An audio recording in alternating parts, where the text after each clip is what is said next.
बिहार में ना मामा होई तो अब की फेन गे पगली।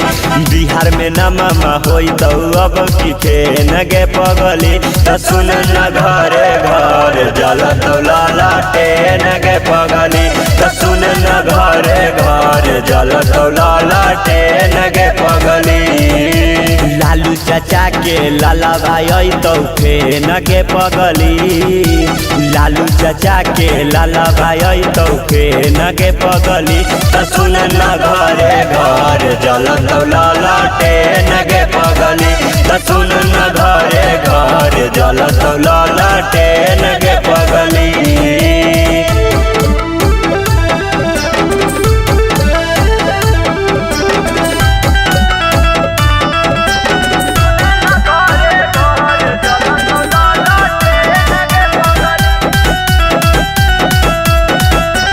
हरियर गमछिया है उनकर निशान गे। लालू चाचा हथिन हमनी के शान गे। उनका बिना सुना लगो बिहार गे। उनका पर है पूरा जनता के प्यार गे। जनता के प्यार गे। हरियर गमछिया है उनकर निशान गे। लालू चाचा हथिन हमनी के शान गे। उनका बिना सुना लगो बिहार गे। उनका पर है पूरा जनता के प्यार गे। जनता के प्यार गे। भैया तेजस्वी के नामा गूंजत फेन के पगली।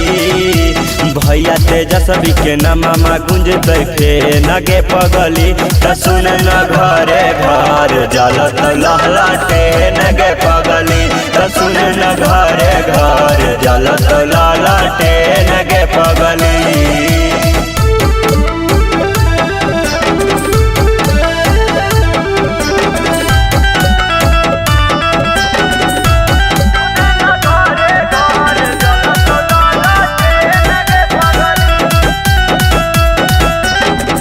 दही अपन सारा कार गे। तब छौरी करबो हम तोरा से प्यार गे। बतिया पर हमारा तू करही विचार गे। ले के हो जब तोरा फरार गे।